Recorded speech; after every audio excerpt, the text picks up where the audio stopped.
Braziliyaning xavfli ko'chalari, narkotiklar, qora bozor, xavfli bandalar nazorat qiladigan joylar. O'ttiga hamma kadrlarni yashirin kameradagi kadrlarni o'chirib tashlashimizga to'g'ri keldi o'rtoqlar Ko'rstudan. Buni ko'pchilik sezdi. Ko'rstuning o'zi 41 daqiqa edi, hozir 34 daqiqaga tushib qoldi. Va ko'pchilik albatta shu savolni berdi. Nimaga senzuraga tushdi? Braziliyadan olingan video, ya'ni kim bosim qilishi mumkin? Braziliya-ku, sizlar O'zbekistonda sizlar. Bu yaxshi savol. Va mana shu savolga javob berib, o'zi aslida favelaga borganimiz qanaqa bo'lgan? Shaxskan bilan borganmiz. O'shalarning hammasini bugun gapirib bermoqchimiz. Shaxsga bilmaydilar, bu o'zi qanaqa bo'lganini, bu narsani o'shanga hozir sizga ham gapirib beraman. Ya'ni Ko'rstu chiqdi. 3 kun bo'ldi chiqqaniga. Hammasi yaxshi. Odamlar xursand. Albatta 40 daqiqa kam bo'lib qoldi deb yozganlar bo'ldi, lekin ko'rsatuvning darajasi, o'tolgan kadrlar, o'zini hayot o'zini xavfga qo'yib, Braziliyaning eng xavfli favelalariga kirib o'tdi, suratga olganimiz o'zi, lekin yaxshi natija berdi. Xullas 3 kun o'tgandan keyin menga qo'ng'iroqlar bo'la boshladi WhatsAppdan va o'sha siz bilan bizga yordam bergan gidlardan. O'rtoqlar ko'pchilik bilmasligi mumkin, lekin biz shaxsga bilan 4 marta favelaga bordik, ya'ni 1 marta emas, 2 marta emas, 3 marta ham emas.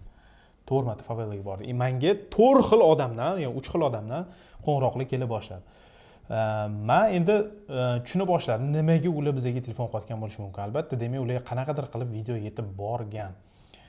Va ochvonman, vohmada yozib tashyapti-da menga. Men unga yozolmadi, relax, men sen tushuntiraman hozir, to'xtab tur deyapman-da. Yo'q, men hayotim xavf ostida, videoni o'chirmasam bo'lmaydi, u yo'q, to'xta deyapman. Qara, YouTube'da shunaqa funksiya bor. Bemalol video qo'yilgandan keyin ham blur bersa bo'ladi yoki ba'zi joylarni kesib tashlasa bo'ladi. Shunaqa qilamiz, to'xta, xavotir olma deyapman. Yo'q, meni hayotim xavf, sen bilmayapsan bu yerda nima bo'lib o'tganini, bu yerga menga bo'ladigan bosimni sen tasavvur ham qila olmaysan. Mana shunaqa narsalar yozadi. Menga screenshotlarni hozir qo'yamiz, ko'rishingiz mumkin. O'shandan keyin kecha soat 9 men adashmasam 1 yoki 2 yanvar edi. Ofisga tez kelyapman. Tez o'sha gidimizni blur qo'yaman, kerak emas joylarni olib tashlayapman. Endi bu albatta ko'rsatuvni montajga ozgina xalaqit berib qoladi. G'alati stikovkalar bilinib qoladi, boshqa bo'ladi. Lekin okey, u asosiysi o'sha bolaga hech nima qilmasin. Ya'ni o'sha narsalarni qo'yaman hammasini. 3 soatcha vaqt ketdi-da. O'shandan keyin unga yuboryapman. Mana shunaqa qildim. Qara, tekshirib chiq. Hech qayerda seni yuzing ko'rinmagan. Hamma yoqda blur berib tashlaganman, kesib tashlaganman. Keyin bo'ldi, bu albatta yo'qdan ko'ra shunchalik bizga navstrochu borib yordam beryapsan, rahmat deyapti. Yo'qdan ko'ra bu ham yaxshi deyapti, lekin baribir xavotirman, baribir qo'rqyapman deyapti. Soat o'sha 10 dan bo'lyapti va yotib uxlayapman. Ertalab 5 da yana telefon bo'lyapti. Endi bu safar 5 xil odamdan telefon bo'lyapti-da. Bizga yordam, endi ismini aytmaymiz. Bizga yordam bergan o'sha gid telefon qo'yayotibdi, to'xtamasdan telefon qo'yayotibdi-da. Boshida polyotga qo'yib, yana uxlashda davom etmoqchi edim. Lekin keyin tushunyapman, bekorga qilmayapti demak. Demak, nimadir bo'lyapti. Keyin gaplashyapman, nima bo'lyapti, nimaga telefon qilsan va shunaqa bo'lyaptiki, biz ko'rsatuvimizda faveladagi eng muammoli odam syomka qilib qo'ygan ekanmiz. Джеймс, добрый день. Пожалуйста, переделай видео на YouTube, убери этого человека, которого ты снял. Это один из самых проблемных людей фавела России. Если он увидит это, если до него дойдет это видео, то у Патрисии, у других гидов. То есть туризм может закончиться в фавеле России. Понимаешь? Тебе нужны эти проблемы. Ну, тебе, наверное, все равно, да? Но местным гидам, которые там водят, им не нужны эти проблемы. Понимаешь? Просто туризм закончится, и больше никто в эту фавелу не пойдет. Люди потеряют работу. Переделай это видео тоже на YouTube, вдали, пожалуйста. Везде, где ты выкладываешь. Если это выйдет, то будут проблемы у всех здесь. Я тоже останусь без работы, потому что не смогу водить фавелу. Ну зачем тебе это нужно? Просили же, несколько раз предупреждали. Снимите очки, уберите телефоны. Нельзя здесь снимать. А ты пошел еще с другим гидом и снял самого проблемного человека в фавеле. Kimligini men ham bilmayman, lekin o'sha kadrimizga tushgan, yashirin kameradagi kadrlarimizga o'sha odam tushib qolgan ekan. Men taxminan tushundim qaysi odam haqadaligini. Bir gapirdi, siz syomka bo'layotgan paytida o'tib ketdi-da o'sha odamda. Mana mashi dedi-da, men o'shanda ham sezdim, men juda kattarog'i tushib qoldi. Men o'shanda savol berdim unga. Nima qilib bularning ichida yuribdi bu desa, просто razvedka deb. Lekin quroli yo'q edi, to'g'rimi? Yo'q, quroli yo'q edi. Oddiy odamga o'xshadi, lekin u tanidi-da. Chunki quroli borlar, peshkada, to'g'rimi? Ya'ni ular janu nima desa bo'ladi? Himoya qiladigan, qanaqa охрана bo'lib o'tiradigan odam borlar. Chiqib ketishimizga yaqin ko'rdim-da o'sha odamni, men shu ko'rsatdim, mana shunaqa. Xullas o'sha odam tushib qolgan va uni aytishi bo'yicha hozir agar bu video o'sha odamgacha yetib borsa, mana shu bizga yordam bergan gidlar hammasi juda ham katta muammoda bo'lishi mumkin deyapti-da. Ya'ni hayotiga xavf tug'diradigan darajada yomon deyapti. O'zbek tiliga tarjima qilib menga xat yuboryapti-da. Tushunasizmi? Ya'ni bitta telefon qilishyapti, kimdir menga xat yuboryapti. 4 ta odam bittada menga yozyapti-da. Skrinshotlarni qo'yamiz, ko'rishingiz mumkin bo'ladi. Tushunmayman, endi xo'p, birinchidan savol beryapman. O'zbek tiliga kontent yetib boradi deb o'ylayapsanmi deyapman. O'zi qanaqa bizni o'zi yashirin kamerada syomka qilganimizni ham mazmuni shunday edi. Ya'ni o'zbek tilidagi kontent qanaqa yetib boradi o'tdinglarga, karteldagilarga, boshqalarga o'zbek tilini bilmasa, anaqa qilmasa. Bu internet deyapti-da. Ya'ni internet hamma yoqda bor. Agar o'sha kadrlar yetib borsa, mana mengacha yetib keldi-yu deyapti. Mana shu video mengacha yetib keldi-yu, kim garantiya beradi ungacha yetib bormasligi? Ya'ni til bu yerda muhim emas deyapti-da. Muhimi sen o'sha narsani syomka qilganing deyapti-da. Bizni sani gid bo'lib olib kirganimiz deyapti-da. Agar bilib qolsa, chunki ular biladi deyapti. Chunki gid bo'lib ishlaydiganlar ko'p emas bu yerda deyapti-da. Ya'ni ro'yxat bor, shu ro'yxatda hammani tekshirib chiqsa, o'sha aniq bo'ladi kim bilan olib kirgan. Kiyimidan ham, ko'rinishidan ham. O'shaning uchun katta xavotir bilan menga siz uxlayotgan, maza qilib uxlayotgan bo'lsangiz kerak, lekin mening oilam va men xavotirdaman. Mana shunaqa narsalar yozishyapti-da. Menga rus gidimiz aytyapti, "Sen ради хайпа ты готов портить жизнь людям" deyapti-da. Men yomon tegib ketdi-da ichimga. Qanaqasiga men agar menga befarq bo'lganda blur ham qilmas edim, borib ofisga anaqa ham qilmas edim, o'chirib ham tashlamas edim deyapman-da. Keyin okey, ofisga yana qaytib kelyapman. O'sha hamma yashirin kamerada olingan joylarni hammasini ko'rsatuvdan olib tashyapman. O'shandan keyin ularga aytaman, mana ko'ringlar, hamma yashirin kamerada olingan joylarni olib tashyapman. Bo'ldi. Nima desa bo'ladi? Xavotir olmasanglar ham bo'ladi. O'shandan keyin o'sha o'zligiga kelib, rahmat deb befarq bo'lmaganingga, chunki menga o'zi nima qila olardi, bizga nima qila olardi aka? No, yashashni qila olmas edi. Keyin buni agar unga bir nima qilsa, to'g'ri, o'shani aytyapman-da, ya'ni o'zi bizga hech nima qilmas edi. Lekin tasavvur qiling, agar biz qilgan ko'rsatuvimiz orqasidan kimdirga nimadir bo'lsa-da, eng oddiy holatda kalta yesa kimdir, sizni videoyingiz orqasidan. Bu narsa bilan yashab bo'lmaydi. Unda ko'tarib yurish bu narsani keyin qiyin bo'ladi. Boshqa davlatda nima qilardi sizlarga? Hech narsa qila olmaydi. Yetib keladi. Действительно hech narsa qila olmaydi. Biz Braziliyaga yana boramiz ham, bormaymiz ham. No, bu narsani mana bu yerda ko'tarib yurish, bizda orqali kimgadir zarar yetganini keyin ko'tarib yurish bu juda og'ir. Tasavvur qiling, agar kimnidir o'ldirishsa-da, xudo ko'rsatmasin. Men to'g'risini aytsam, tushlarimga kirib chiqdi deyman shu narsani. Kimnidir rostdan sizni videoyingiz orqali kimnidir o'ldirishsa, tasavvur qiling. Bu narsa bilan yashab bo'lmaydi. O'shanga tez kelib o'sha narsani to'g'irlab, o'shanga to'g'ri tushunasizlar degan umiddamiz o'rtoqlar. Bu videoni hozircha o'yladim boshida yopiq Telegram kanal ochib o'sha o'tkazib turaymi, odamlar o'sha yerda ko'rishi mumkin boshqa. Keyin qo'ydim 1% ehtimol bo'lsa ham agar o'tga yetib borishi, hozircha hech nima qilmaganimiz yaxshi. Yopiq qozon yopuqligicha qolgan yaxshi hozircha. Bilmadim, balki keyin vaziyat o'zgarsa o'sha joyini qo'yishimiz mumkin. Tinchigandan keyin keyinroq. Da, bu qanaqadir hype yoki boshqa narsa emas deb ba'zi odamlar menga yozdi-da, "Okey, hype qilishni zo'r yo'lini topsiz. Odamlarni videoga o'tkazish, ko'rsatishni yaxshi yo'lini topsiz" deb o'rtoqlar. Beparasat. Bu kulgili, bu ayblovlar, chunki biz Braziliyadagi xavfli favelalarga shu hayotimizni xatarga qo'yib kirgan odammiz. Ya'ni biz o'sha narsani hujjatlashtirish uchun biz unaqa arzon hype qiladigan odam emasmiz-da, o'rtoqlar. O'shanga bu narsani to'g'ri tushuninglar. Lekin o'zi shaxs kamni chaqirgani sababi bu narsani men sizlarga o'zim aytib berishim mumkin edi. Shaxs kamni chaqirgani sababi qanaqa o'zi bo'luvdi faveladagi syomkalarimiz. O'shani noldan gapirib bermoqchimiz. Sizlar tushunishinglar uchun o'tdagi vaziyatda nimaga biz bu narsani suratga olishga qaror qilganimiz. Hammasi nimadan boshlandi? Guruhli sayohatimizdan. Sizdan boshida 14 kishi bilan favelaga, ya'ni birinchi o'zi Braziliya guruhli sayohat qildik. O'shanda birinchi kirdik-da. Birinchi bo'lib o'shanda kirdik. Men o'sha video qilganim shu 3 milliondan oshib ketgan edi prosmotr. O'sha неужели mana shunaqa hype, mana shunaqa anaqa nima deydi, opasniy joylar odamni privat qiladi deb men o'ylab qoldim o'sha paytda o'zida ketishidan prosmotrini. Biz bilan Nurullo akam bor edilar, Nurullo Travel. Okamlarni mana shunaqa xavfli joylarga torturadi. Favela. Tushunishinglar uchun shaxs ham boshida umuman favelaga yaqin yo'lamoqchi emas edilar. Esingizdanmi? Boshida man bormayman, bosh qilmayman deb. Ikkalamiz borishimizdan oldin faveldagi bir kun oldingi kechqurungi kamerani qo'yotgan paytimizda situatsiyamiz-chi. Men realniy уже parashutdan sakrayotganimda bunchalik qo'rqmadim-da, ishoninglar. U yerda neizvestnostga, ya'ni ularni qonunini buzib kirib syomka qilib chiqib ketishimiz kerak edi. Shunaqa darajada strah bor edi. Endi baribir qilish kerak edi shu narsani. Boshida to'g'risini aytsam, Korstuga faveladagi unaqa yashirin kameralar, banditlarni syomka qilish niyatim yo'q edi. Chunki xavfliligini bilardim.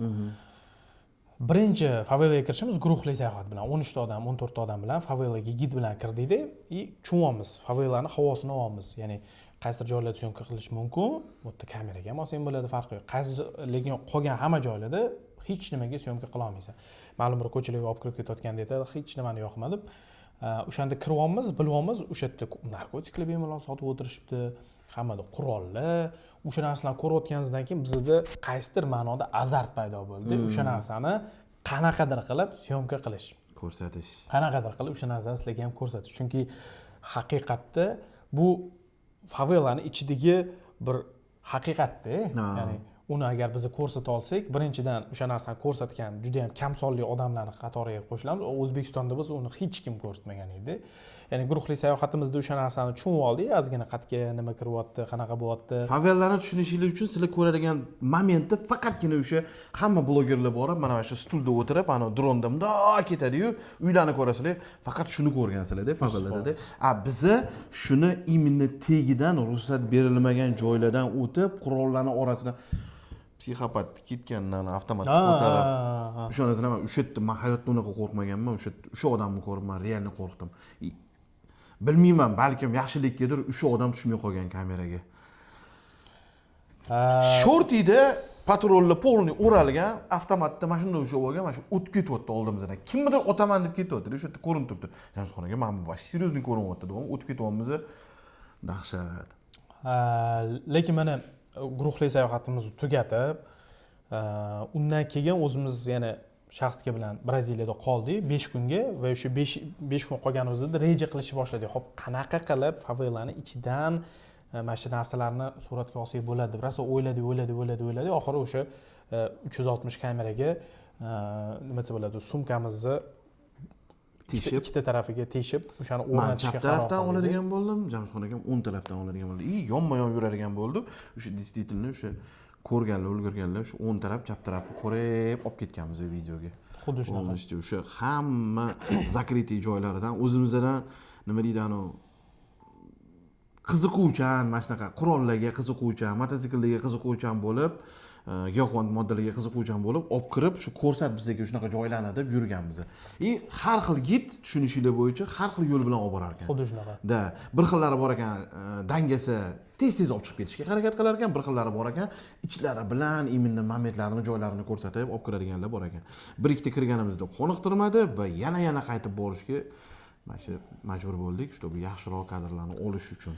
O'sha bir kun oldin buni rejalashtirishni boshladik-da. Shu favelaga mana tasavvur qilaylik, bir kun guruhli sayohatimiz bilan favelani ko'rib chiqdik. Keyin reja qilishni boshladik, qanaqa syomka qilsak bo'ladi bu narsani.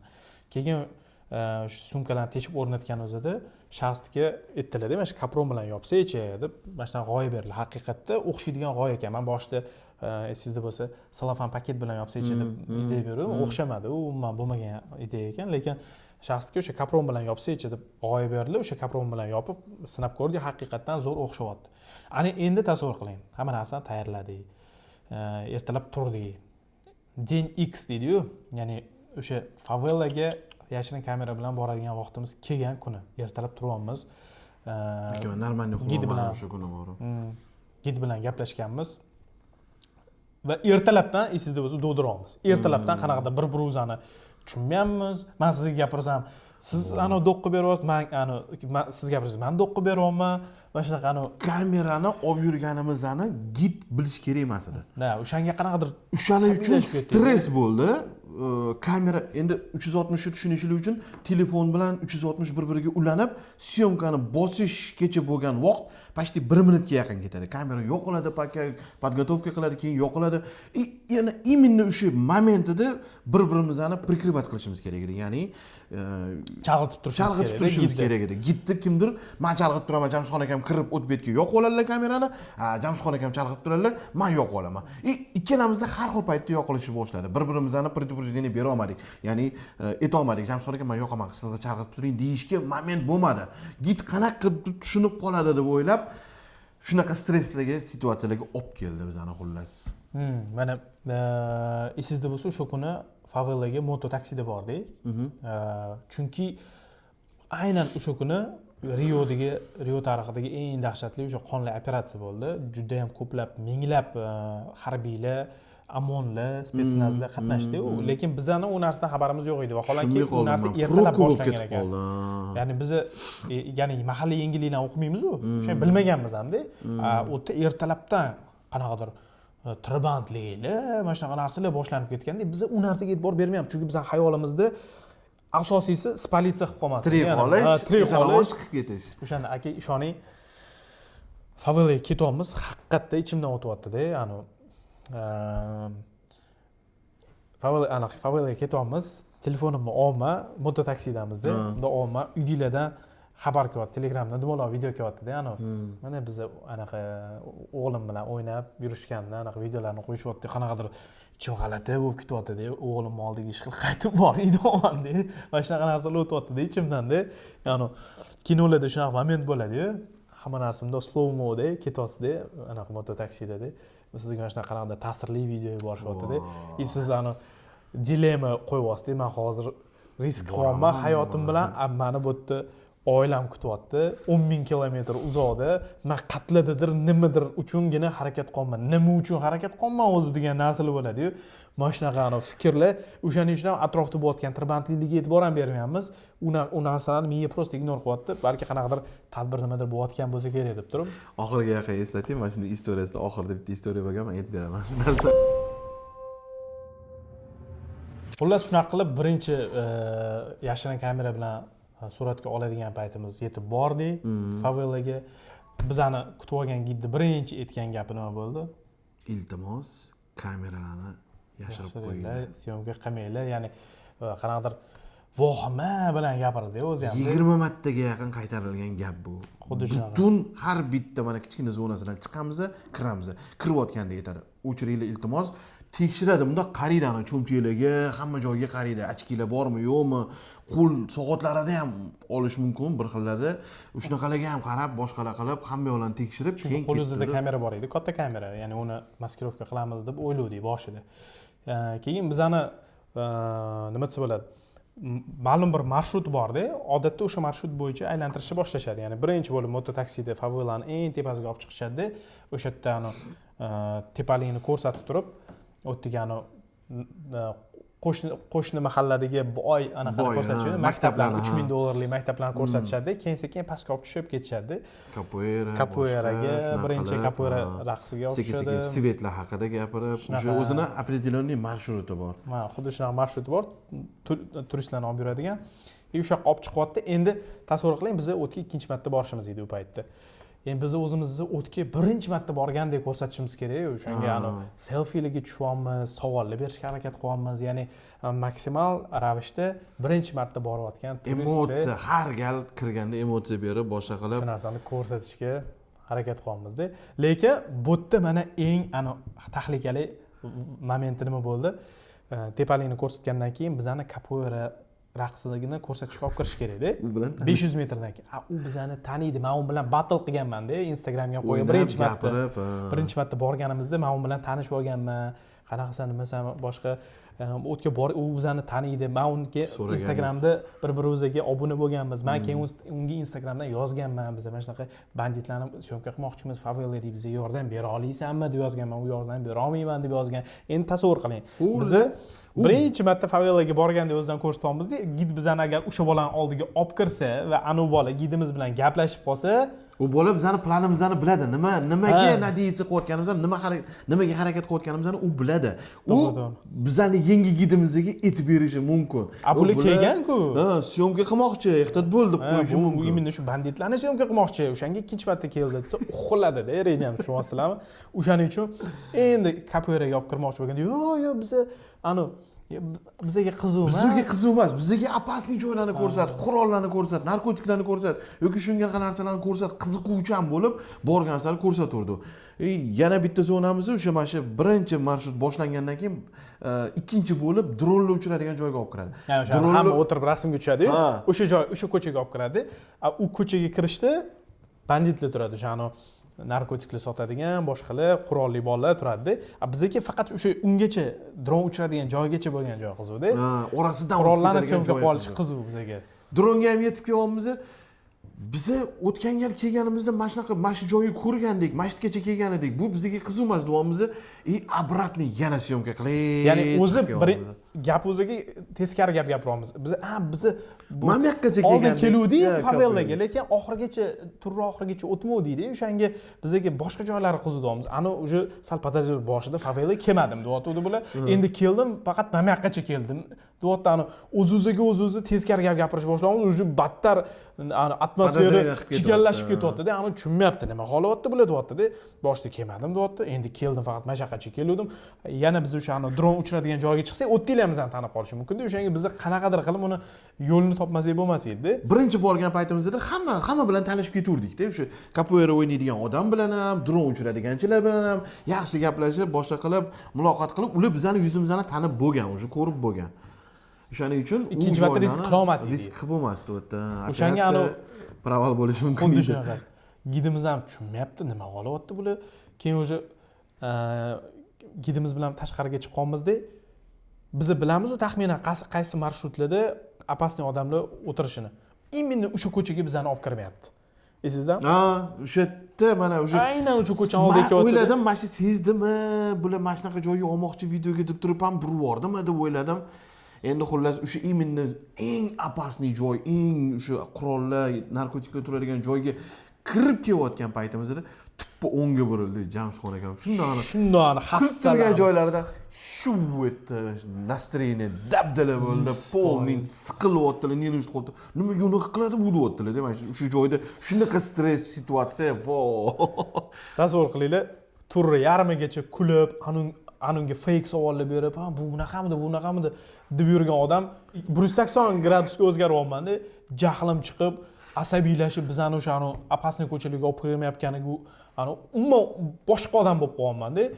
Shaxsga ham bu yerda uspokoyit qilishga harakat qilyaptilar-da. Jamshxon, bildirib qo'ymang, bunaqa deyaptilar-da. Tasavvur qilinglar, biz individualniy tur sotib olganmiz. Guruhli tur arzonroq. Biz ikkalamiz uchun alohida tur sotib olganmiz. $100 dan, sizdami? $100 tur sotib olganmizda, bizani xavfli joylarga olib kirmasligini tushunib qolganimizdan keyin, bratga ham bo'ldi, rahmat. Turni tugatib yuboryapmiz-da, joylar o'sha. Bu taqanaq chiqib ketadi, tezroq chiqib ketadi, tap chiqishimiz bilan. Bola bilan xayrlashib, eng qizig'i, men $100 boshida gaplashganimda $100 deganda, ikki kishiga $100 deyapti deb o'ylaganman-da. O'shaning uchun esingizda bo'lsa, общий $100 bor edi. Bizda $200 bo'lyapti-da. Biz favellaga borayotganimizni bilib, pasportlar, pullar hammasini tashlab keluvdik-da mehmonxonaga. Faqat esingizda bo'lsa, ozgina pul olgan edik. Karta ham yo'q edi hozirda, karta ham yo'q edi. O'shanga aytamiz, bo'pti, sen bilan kechib payt ko'rishib, qolgan 100 ni berib yuboramiz deymiz. Hafsalamiz pir bo'lyapti. O'sha yerda o'zida biz turni tugatayotgan payt o'zida men shundoq anaqaga kiryapman, Instagramga kiryapman, boshqa tur qidiryapman. Men bilmaganman bu narsani. Chiqib ketayotgan joyida bundoq qarayaptilar, men shaxsiy ketyaptilar. Yana qaytib kelamiz. Yana qaytib kelamiz deb boshqa tur. Deyiladi. Bo'pti, bir nima qilaylik, hatto bering menga shapkangizni men kiyib oling, men tanishmasin deyapman-da. O'sha yerda o'zida boshqa tur bron qilib, shaxsga bilan yana mehmonxonaga qaytib borib, kiyimlarni o'zgartirib, yana qaytib yana 1 soat ichida ana o'shanda boshlandi. Operatsiyani dahshati boshlandi. O'shanda уже tushunmay qoldi. Polniy politsiyalar hamma yoqda. Biz favellaga kirib ketyapmiz. Favellada boshlanyapti o'sha narsa. Polniy otishmalar. Biz u narsani bilmaymiz. Bizning xayolimizda faqat o'shana просто обычный joy deb o'ylaganmiz. Biz mehmonxonaga boryapmiz, kiyimni almashtiryapmiz, qaytyapmiz. Misol uchun turimiz 2 da tugagan bo'lsa, men 3 dagi turga bron qilganman-da, lekin po faktu to'rga yetib boryapmiz. Chunki o'shani tirbandliklar boshqa narsalar anu menga video vizov qo'yayotibdi-da, WhatsAppdan kelyapsizlarmi? Men to'rda boshlanadigan turimiz. Birinchi marta kirganimizda guruhli tur edi. Biz individualniy turda xavfli joylardan o'tmaganimiz uchun men guruhli turga endi gaplashdim-da bu safar. Balki endi guruhli turda bizani olib kirardiman-da. I shaxskam bilan yetib boryapmiz soat 4 ga, kech qolib yetib boryapmiz. Boshqa yigit bizani kutyapti. Birinchi galda olgan Insta 360 kamerada olganimizda kameralar уже почти что 10-20% atrofida zarari qolgan edi. O'sha yo'lni o'zida powerbanklarga tiqib zaryad qilib ketyapmiz. Mototsiklda ketib, mashinaqalardan qilib ketyapmiz xullas. Yetib bordik, kirdik. Yo'q, yetib bordik. Ani bola men guruhli turu. Ani boladan so'rayman, "Qani gruppa deyapman?" "Qani gruppa?" desam, "Yo'q, gruppa yo'q" deyapti. Bugun Rioda juda ham katta operatsiya ketyapti. 5 ta satmen qildi dedi. Bo'ldi. Rioda juda ham katta operatsiya ketyapti. Sizlarni o'zinglar dedi. Qolgan hamma biron qilganlar turib kelmadi deyapti. Aynan mana shu anaqa qilib kelmadi. Lekin xavotir olmanglar, vроде бы hamma yoq tinch. Ani turimiz ko'ngildagidek o'tish kerak deb mana shunaqa gapiryapti. Chunki endi u ham pul ishlash kerak. Biz ham ertasi kuni Riodan ketishimiz kerak. Boshqa kunimiz yo'q Braziliyada. Risk qilishimiz kerak. Chunki suratga olsak, o'sha kuni olamiz. Boshqa bizda shansimiz yo'q edi. O'shaning uchun biz ani operatsiya bo'lyapti deganiga e'tibor ham bermadingiz deb bo'lsa, operatsiya qanaqa operatsiya, nima operatsiya o'zi. Okey, bizga glавныйsi o'sha turni ko'rsat. Mayli, biz guruhli sayohat, guruhli turda, ani individualniy turni anaqasini oldik-da. Guruhlini narxiga individualniyni anaqasini oldik-da. Bizga farqi yana xuddi o'sha istoriya tepaga olib chiqyapti bizani, yana o'sha maktablarni ko'rsatyapti. Biz yana o'zimizcha selfilarga tushyapmiz, yana savollar berishga harakat qilamiz. Yana bizani kapoeraga olib chiqib olib kirmoqchi bo'lyapti. Yana biz anaqa bahona qilamiz, kapoera bizga qiziq emasdi. Yana dronga olib kirmoqchi bo'lyapti bizga. Yana ani yetib standartniy shablon bo'yicha olib yurar ekan-da. Biz mana oxirgi marta borganimizda bizga git ketdik, короче dedi, bizga bangimildi-da. Bizga faqat o'sha narkotikning qizi оружияларni ko'rsak, kayf qilamiz. Opasniy joylarini ko'rsat. Men damayman, ko'raman deyaptim. Men o'zim manaqa qilib, boshqa qilib, tipi, men оружияларga qiziqaman, u qilaman, bu qilaman, obol shu joylarga ko'rsat, bizga qurollarni ko'rsat deyapmiz. Va nihoyat omad keldi. Bizga keyin ko'rsatyapti-da, chunki ungacha bo'lgan stress bir-birimizga даже udag'aylab tashladi. O'sha shunaqa darajada stress bo'lib ketib qoldiki, men kamerani yo'qib olishim kerak, git qaramaslik kerak, ko'rmaslik kerak. Jamshidxon akam bilan gitni olib tushib ketganlar pastga, men tepada yo'q qilinmayapti kamerani. Ani git bo'lsa, qani o'rtog'ing deyapti. Qani anu chaqir o'rtog'ingni, qani deyapti. Nima qilyapti deyapti. 10 metr uzoqqa ketib qolamizda, gitni radiusida yurishingiz kerak-da. Biz git bilan bundoq pastga tushib ketyapmiz, shaxsga tepada qolib ketganlar ko'rinmayaptilar. Ani do'diryapti. Qani o'rtog'ing, qani deyapti-da. Men pastdan baqiryapti. Deyapman-da. Bo'la qoling tez deyapti. Shaxsga. To'xtab turayman, yo'q qoling. Kamerani yo'q qilolmayman deyapman. Kamera demayapman. Ani uni yo'q qilolmayman, to'xtab turing deyapman. Kamera demayapman. Kamera. Voy, shunaqa situatsiyalar bo'lgan. Stress situatsiyalar bo'ldi.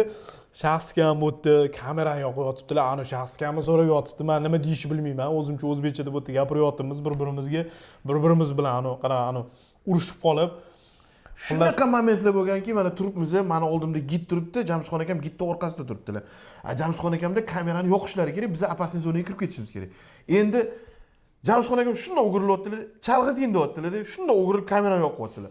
U sekin Jamshidxon akamga burilyapti. Mana shunday improvizatsiya yoqib turib, "Mana qara, mana nima joy, gapirib ber, shuni deyapman-da." Our primary school. From 5 years old to 11 years old. It's what school's name? Paula Brito. Paulo Briti. Okay. Thomas Paula Brito. It's a high school or? Primary. Okay. Is that teacher? Yeah. I can't. Because they don't like recording the kids. Okay. Thank you. Nima joy bu? Nima haqida gapirib ber, u yo'q bo'lyapti. Jamshidxon akamga qaramoqchi bo'lyapti-da. Men bu katta masumkamni qo'yib, uni yoqib, kamerani yo'qyaptilar. Shu orqasida turib olib, burilib, kamerani yo'qyaptilar. Mana shu muhim nyuans-da. Mana ikkalamizda ikki xil Insta 360. Bularda X4, menda X5. Menda bularda telefondan yoqsa bor ekan, ya'ni o'zlari yoqib. Kamera o'chuv paytida telefonlardan yoqib, kamerani nima desa bo'ladi? Uyg'otsa bo'ladi. Uyg'otib, rekka bossalar bo'ladi telefonlarni o'zini. Insta 360 bota turibdi deydi-ku, telefondan men uni yoqa olmayman o'zini. Men yoqa olmayman. Jamshid akamga ulanmagan. Topolmadim. Ya'ni balki bordir menda bunaqa funksiya, lekin shoshilinch mana bunaqa narsa bo'lgani uchun men u funksiyani qidirib o'tirishgan vaqt bo'lmadi. Men kamerani o'zini olib, yoqib, yana joyiga tiqib, to'g'ri olyaptimi tekshirib, keyin sumkamni taqib olishim kerak. Shaxsga ham hammasini telefondan hal qila olinglar, lekin ko'p telefonda qolib ketadilar. Kimdir ekranni ko'rib qolsa, telefonni syomka ketayotganini bilib qolishi mumkin. Ya'ni ikkalamizda ikki xil nyuans. Menga hech kim qaramay turish kerak, bularga vaqt kerak, yoqib olishlari kerak. Ya'ni o'shaning uchun ham bular chaqirayotganlarda men tez yoqib tiqyapman yoki tualetga kirib yoqyapman. Bular telefonlarda tez aniq qilyaptilar-da. Lekin ozgina o'shani nima desa bo'ladi, nechinchi marta, bir kun nechida ikkinchi marta favelaga kiryapmiz, ozgina pishyapti-da odamda. Shaxsga ham situatsiyani qaranglar. Men ham bilyapman-da, shaxsga ham mana bunaqa qilyaptilar. Mana bunaqa selfie syomka qilish mumkin bo'lgan joyda kamerani yoqib olish uchun kamerani uyg'otishga bosib qo'ygan ekanlar-da, kutayotgan ekanlar. Mana bunaqa selfie olayotganda nimadirlarni gapiryaptilar-da. Men o'ylayapman, rostdan video olyaptilar deb o'ylayapman-da. Bular yoqayotgan ekanlar. Men ham bilmadim-da, bularni yoqayotganlarini. Mana Insta 360 programmasi yoqib qo'yganman, Insta 360 edi. Kamerani uyg'otyapman. Kamerani uyg'otyapman, lekin как будто selfie qilayotganda mashina turib olib, mana bunaqa, mana bu joyda mana bunaqa joylar, mana bunaqa zdaniylar deb. Vaholanki kamera prosta yoqilyapti bu yerda. Hech narsa yo'q-da. Shunaqa improvizatsiya qilishligi ham to'g'ri keldi bir xil paytlarda. Shu darajada o'sha as bo'lib ketdilar-da. Mana o'sha paytgacha bizani xavfli zonaga olib kiradigan paytigacha xavotir, yurak dukullagan, adrenalin ichimizdan ajralib chiqib yotibdi. Haqiqatda o'shanda hayotimni xavf ostidaligini his qildim-da. Lekin o'sha ikkinchi gidimiz bizani xavfli zonalarga olib kirishni boshlagandan keyin o'sha qanaqadir o'sha xavotir ketdi-da, ozgina qo'yib yubordi. Chunki bu paradoksal eshitilishi mumkin, qanaqasiga xavfli zonaga kirayotgan endi o'zini aniq qilishi mumkin deb. Yo'q, chunki biz endi qaytadan kiradigan joyimiz yo'q-da, ya'ni qaytadan uchratadigan odamlarimiz ehtimoli kamaydi. Chunki kapoeira joyidagi yoki dron joyidagi bizani tanib qoladigan odam, tasavvur qiling, biz favelaga bir kunning o'zida ikkinchi marta kelyapmiz-da, umumiy hisobda uchinchi marta kelyapmiz. Kimdir bizani tanib qolsa, o'sha gid ketsa, bular nechinchi marta kelish o'sha boy ertalab ham mashina yuruvdi deb qolsa, tasavvur qiling, bizga savollar tug'ilishi aniq edi. Nima esanlar, bir kunning o'zida ikki marta favelaga turga kelyapsanlar. Istalgan gidda savol tug'dirishi mumkin edi. Eng qo'rqayotgan narsamiz mana shu edi. O'shaning uchun ham ikki martalab o'tayotgan joylar o'zi, uch martalab o'tayotgan joylar o'zida yurak dukullayapti-da. Xavfli ko'chaga olib kirganda o'tdi bizani birinchi marta ko'rishiga, o'shaning uchun ozgina bo'lsa o'zini bosib faqat syomkalarga aniq qilyapmiz. Plusimizni boshida aytdik, mana shu imенно narkotik sotadigan qurollar ko'p joyga ko'rsatgan degan edik. Oxirida biz bildik, shu imенно finalga yaqinlashyapmiz, chiqib ketish joyiga. Men o'sha yerda yana bitta bonusni ochkoni ishlatyapman. Men boshida aytdim senga, narkotiklarga qiziqaman, boshqa qilaman, qurollarga qiziqaman, menga ko'rsat, men sotmoqchiman dedim-da. U yanada opasniyroq joyga u o'tga endi hech qaysi gid olib kirmaydi. Kim olib kirmasada. Hech qaysi gid u yo'lga olib kirmaydi. Uni 100% bilamiz. Ana o'sha yerda haliga aytgan mana shu qurolni ko'tarib ketayotgan ana jinnini ko'rdik bor. Mana o'sha yerda biz xursandmiz, haqiqatda xursandmiz, chunki maksimal darajada Hitmanga o'xshab talpa bilan slivatsiya qilib ketganmiz. Hech kim bizdan anaqa nima desa bo'ladi, shubha qilmayapti. Syomka qilib ketyapmiz ikkita tarafni. O'sha ko'chadan chiqib tualetga, kafeni tualetiga kirib bitta ochyaptilar shaxsga. Eng mana shaxsga sindirgan joy mana shu bo'ldi. Men o'sha yerda polniy уже tamom bo'ldim. Men уже suqib tashladim, уже siqilib konkret syomka qilmagan ekan, shaxsga ham tarafdagi oralarda qilgan, no именно men xohlagan action, konkretniy zo'r ko'ringan joylar, applikat qilib turgan joylarim 8K da olganim uchun peregrev bo'lib, qizib ketib Instagram, Insta 360 o'chirib tashlagan, o'chib qo'ygan. Ya'ni tasavvur qilaylik, mana ikkita tarafdan olib ketyapmiz. Men o'zim tarafimni olib ketyapman. O'ng tarafda ham anaqilar bor, bandalar, chap tarafda ham bor. Aynan bu yerda eng pikiga chiqqan banditlarni syomka qotgan paytlarida o'sha otrezakka yo'qda, mana shu 40 minutlik tarafimdan o'tgan bo'lgan haligi odam. 40 minutlik joy yo'q, Insta 360 da yo'q. Biz mana ko'rsatuvda ko'rganlar, ulgurganlar ko'rgan-ku, ya'ni o'sha hamma qo'ygan joylarimiz o'sha ulgurgan nima desa bo'ladi, Insta 360 ga tushib qolgani, lekin tushmagani, lekin biz o'z ko'zimiz bilan ko'rganimiz ham ancha ko'pda u yerda. Lekin o'sha aynan o'sha qizib o'chib qolavergani uchun 360 syomka bo'lmagan u. 8K 30 FPS da Insta 360 da olmaylar xullas. 5-7K da olinglar maksimalli shu zo'r ekan. Agar sizlarga ko'proq olish muhim bo'lsa, ya'ni vaqti muhim bo'lsa. O'shanda ko'ryapman. Mana biz xursand bo'lamiz-ku, ana voqmali narsalarni ko'ryapmiz va xursand bo'lamiz. O'sha narsalarni biz syomka qildik. Juda ham kam sonli shu narsani syomka qilgan odamga aylandik-da. Bu nima desa bo'ladi? Content ekskluzivligini karrasiga oshirib yuboradigan narsa-da. Biz o'sha narsaga xursand bo'lamiz. Adrenalin ichimizdan qaynab chiqyapti-da. Xursandmiz, lekin o'sha narsani shaxsga ham ko'rganlardan keyin meniki zapis qilgan, bularniki qilmagan, o'sha narsani ko'rgandan keyin shaxsga ham realni sindiz aka. Men nima gapirsam kayfiyatlarni ko'tarolmayman. Quloq mana shu gum bo'lib qolgan, nimaga unaqa bo'ldi, nimaga unaqa bo'ldi, nimaga unaqa bo'ldi degan miyada aylanyapti. Уже hech narsani eshitmayman. Na Jarxon akamga gapirayotganlarni eshityapman, na boshqa. O'zingizni ayblab, xullas umuman kayfiyatlarni ko'tarolmay, to'g'ri, meni ham kayfiyatim tushdi, chunki o'sha olgan kadrlarimiz eng qiziq joylari tushmay qolgan. Lekin nima qilamiz? Mayli, bizda eng zo'r taraf bizda o'xshadi o'sha narsani syomka qilish. Ya'ni bizda bor, bizda qanaqadir bizda kadrlar bor, yo'q emas-da, umuman yo'q emas. Bor kadrlar. Lekin undan ham zo'r kadrlar tushmay qolgan. To'g'ri, men ham xafaman, lekin o'sha joydan tirik chiqqan o'ziga xursandman-da. Mayli, o'xshamagan bo'lsa ham qanaqadir kadrlar oldi-yu, nol emasmiz, deyapman-da. Shu narsalarni gapiraman, kayfiyatlarini umuman ko'tara olmayman. Shaxsga ham o'zlarini ayblaganlar, mehmonxonaga ham borib, kayfiyatlari yo'q, mana shunaqa qilib, xullas o'sha kuni umuman kayfiyatlarini ko'tara olmadim. Lekin esingizda bo'lsa, ko'pchilik beradigan savol, olgan narkotikingizni nima qildingiz degan savol ko'pchilik. Demanki, kayfiyati yo'q, bir chakorgan, chorgan. Hazır. Shastkadan chiqishlari bilan so'radim, chunki gid bizga tur tugagandan keyin aytdi-da, ya'ni nimada ketasizlar dedi. Taksidami yo moto taksidami? Taksida ketamiz-da. Hozir reyd ketyapti, o'sha katta operatsiya bo'layotgan uchun reyd ketyapti. Politsiya hamma mashinalarni to'xtatib, anaqa qilyapti. Ko'rdigan. Tashivor yoki nimadir qildi dedi. Ya, o'sha yerda o'zida. Keyin o'sha yerda o'zida tashivordilar, musorga tashivordilar o'sha narsani. O'sha yerda qaytayotgan o'zida bilganmiz, qanaqadir masshtabli nimadir bo'lyapti, chunki hamma xavotirda, ya'ni bu narsa oddiy narsa emas. Keyin men Google ga kirib qidiryapman, shaxsga ham ishlari ham bo'lmayapti, chunki kayfiyatlari yo'q. Men qidiryapman, aytayapman, shaxsga qarang, bunaqa narsalar bo'layotgan ekan, deyapman. U bilan ham qiziqtiryapman, eng qizig'ida.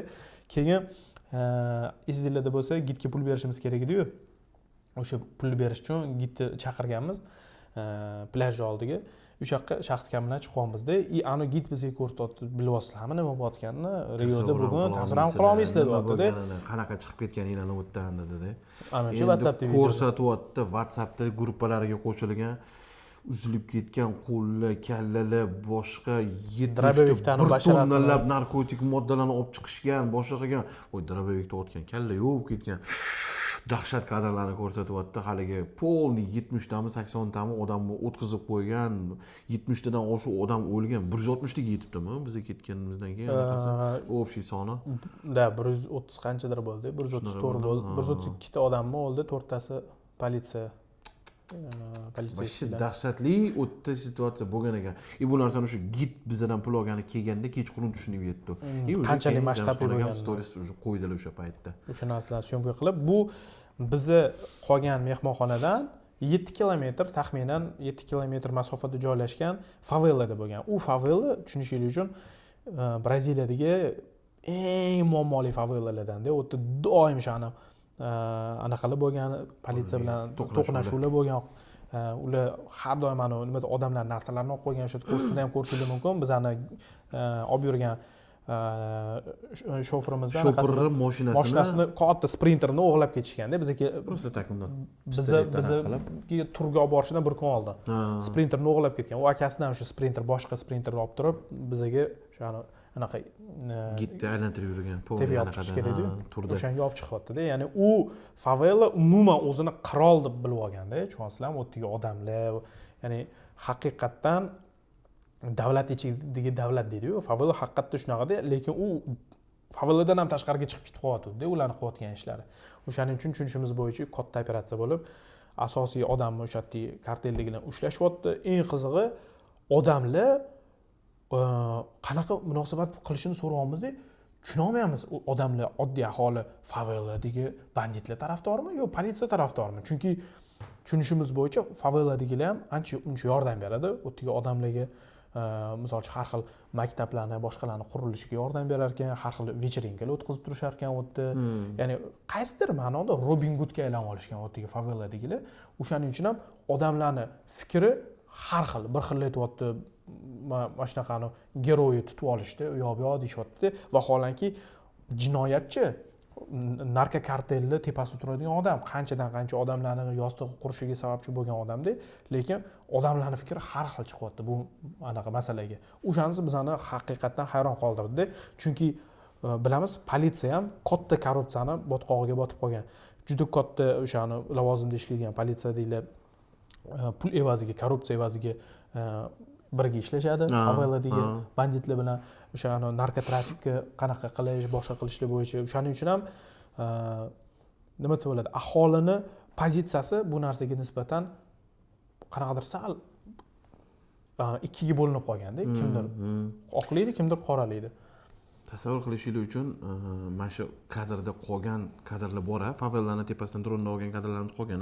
Albatta, albatta. Ana o'sha kadrlarni olishimiz jarayonini просто tak tasavvur qilib ko'rishingiz mumkin. Favellarni yo'l nariga betidagi politsiyachilarning oldini mostning tepasida turibmiz-da. Men ham so'raganman, mana bundoq quchoqlab olganman, o'rab olganman, chunki favelladan har minutda odam chiqadi. O'sha banditga o'xshagan odamlar, boshqalar. Men quchoqlab olganman, Jamshxon akam mana shu mostning oldida mana shunday tiqib olib, pulti bilan dronni uchiryaptilar. O'sha kadrlar ham bekinib ko'rsatmasdan uchirishga, pultini ham ko'rsatmaslikka harakat qilyapman-da, chunki tushunarli bo'lib qoladi nima qilayotganimiz. Shunaqa strashniy. Chunki tushunishingiz uchun bunaqa kadrlarni ular ruxsat bermaydi. Hech qaysi mana shu favelladagi yashaydigan odamlar imminni tepasidan dron uchirib, o'sha tankerlarning ko'rinishi qanaqa joylashganligi, boshqaligi, ko'chalarning oralig'i qanaqa sxemada tuzilgan, hech qanaqa dronni unaqa mumkin emas u yerda yurish. Faqatgina o'zini o'sha turistlarga oladigan dronini orqaga uchirib tepalikdan ko'rsatadi. Bu yerda kadrlarda e'tibor bergan bo'lsanglar, pauza qilib ko'rsanglar, shu ko'chalarning ichlari qanaqa ko'rinishi, tepasidagi tomdagi tankerlar qanaqa turganligi, polniy o'zi o'sha kadrlarni olish ham bizda juda ham opasniy bo'lgan. Sразу tugatishimiz bilan tap yig'ib mototsiklga o'tirib qochganmiz. Endi tasavvur qilaylik, politsiya umuman kirmaydi-da favelaga, shunchaki kira olmaydi. Mana tasavvur qiling, bizda mahalla bor. Misol uchun Do'mrobod mahallasi. Do'mrobod mahallasining tashqaridan turib politsiya nazorat qilmaydi-yu bizda, misol tashqarida tursa mayli-ku, ular ko'chani yana nariga betida turib oladi. Bu yoq betiga o'tmayapti даже. U yerda bezopasniy bo'lsa ham u yoq betiga o'tmayapti. Bu yoq betiga qo'yib qo'yib o'tiribdi politsiyalar. Ya'ni shunchaki kirib aylanib chiqa olmaydi-da. Ya'ni faqatgina o'sha maxsus reydlar paytida, boshqa paytida kiradi. O'shanda ham sizda bo'lsa bilan bitta braziliyalikdan so'ragan edik-da, nimaga Braziliya hukumati favellalarni yo'qotib yormaydi desa, bu hammasi siyosat dedi-yu. Ya'ni nima desa bo'ladi? Saylovdan oldin mana shunaqa narsalarni kuchaytirishadi, boshqa qilishadi, nima desa bo'ladi? Xo'ja ko'rsinga tozalashadi. Ya'ni o'sha bizga bitta braziliyalik aytgan edi, bu hammasi siyosat. Ya'ni saylovlar oldidan reydlar qilib tozalagandek bo'lishadi, lekin boshqa payt indashmaydi, qo'yib qo'yishadi. Va o'zi umuman Braziliya tasavvur qiling, 16 million odam favelada yashaydi. 16 million odam yashaydigan joy qanaqa biz tozalab tashlaysiz bittadan? Umuman iloji yo'q narsa-da. U alohida hukumat bo'lganda favelalar. Siz ko'rgan bo'lsangiz ko'rsatuvni, Dono Domorolar, Gerente Geral, bularning hammasi nima? Shu Braziliyani o'zini nima desa bo'ladi? Harbiy xizmatlarning saytlaridan topdim-da, ochuv manbalarda, boshqa narsalardan topish sal qiyinroq bo'lgan ma'lumotlarda. Bu haqiqatda faqat o'sha mana shu narsalar bilan shug'ullanib yuradigan odamlar biladigan sxemalar-da. Ya'ni o'shalarni sxemalarni topib o'sha ko'rsatuvga qo'yganmiz, balki o'shaning uchun ham ular qo'rqib qolgan bo'lishi mumkin. ochilib ketgan ko'p anaqalar. Gidlarga, bizani olib yurgan gidlarga bosim qilishligi mumkin-da. O'sha bizga yozgan, menga yozgan bitta gid oxirgi olib yurgan gid bor. O'shani kompaniyasi menga yozdi-da. Ba'zi anaqa bandalarga bu yetib bordi bu videoda yozdi. Shunaqa deb yozyapti. Mani oilamdagi ba'zi odamlar jinoiy dunyoda qaysidir kattaroq pozitsiyada ishlaydiganlari bor ekanda. O'shalar bilan endi gaplashib, ulardan iltimos qilib, mana shunaqa qilaman deb skrinshotni ham qo'yamiz. Mana shunaqa qilaman deb yozuvdi menga. Ya'ni u yerda baribir xolismi, xohlamaysizmi, favelada yashasangiz jinoiy dunyo bilan albatta anaqangiz bo'ladi, aloqangiz bo'ladi. Va u yerda favelada yashaydiganlar, misol uchun mana Rossiyaga borib 200 mingta odam yashaydi, bitta Rossiya favelasida o'zida. Hech qaysi odam u yerda chaqib bera olmaydi, sotib bera olmaydi-da. Ya'ni borib mana ko'chaga kirsangiz, mana yuring olib kiraman yoki unaqa narsalar kechirilmaydigan xato. U uchun ham maxsus atama bor ekan. X9 deyishar ekan. Bilmayman qayerdan kelib chiqqan bu termin. Ya'ni bizga olib kirib ko'rsatilmaydigan joyi ko'rsatmaydi hech kim. Uni o'sha konkretni aniq qilib qo'yishadi. Undan ham tashqari o'zi ham sotib bera olmaydi, demoqchiman politsiyaga, tushunasizmi? Ya'ni sotqinlik umuman kechirilmas ekanda. X9 deyishar ekan, sotqinlik bizda shesтерка deydi-yu, rus tilida. A u yerda X9 deyishar ekanda. Ya'ni men to'g'risini aytsam, ko'rsatuv o'zi Braziliya haqidagi ko'rsatuv ancha uzun edi. Birinchi rejissyorlik versiyasi 60 minutdan ziyod edi. Ssenariyni o'zida qisqartirib tashladim men. Ma'lumotlar o'ta juda ko'p edi favela haqida. Shunday ham bo'lsa o'shani qisqartirib, nimasi bo'ladi, odamlarni miyasini juda ham qizitib yubormaydigan darajada ma'lumotlar qilingan edi. Lekin shu ham mana ortiqchalik qildi, qanchasi olib tashlashimizga to'g'ri keldi. Xullas, faveladan chiqdik. Hammasi yaxshi, boshqa qildi. Men ertasi kuni bir ikkita iminni Rio de Janeyroda bir ikkita boradigan joylarim bor edi. Bordik-da, haligidek Ejamxon akam yonimga yugurib keldilar. Jastiga qarang, men bu haligi kechigi bo'lgan operatsiyada haligi mafiyalarni tanalarini olib chiqib taqlashayotgan ekan. O'sha yoqqa borib, o'shani syomka qilishimiz kerak. Endi men qo'ying bormaydi deb qo'rqib ketyapman, boshqa qolma, o'ta opasniy bo'ladi. Ana ular qasos olaman deb kelib, boshlanib ketib qolsa, otishma u yo'q, unaqa dedim-da. Amallab rozi bo'ldim. Mayli, bo'pti. Uzoqroqdan olamiz, videoga olamiz, u yo'q dedi. Keyin taksiga o'tirdik-da. Bo'ldi, taksi ketyapti. Men endi mana opasniy joyga keldik. Hozir mana nimadir bo'ladi. Bitta bo'ldi, keldik deb taksidamda qarasam, atelimizdan tegizamiz dedi. Jamshidxon akam o'sha yo'lda o'sha nima deydi, o'zgarib, xullas bularga o'shani горячий точкаga boramiz deb etib, o'zi otelga urdim-da.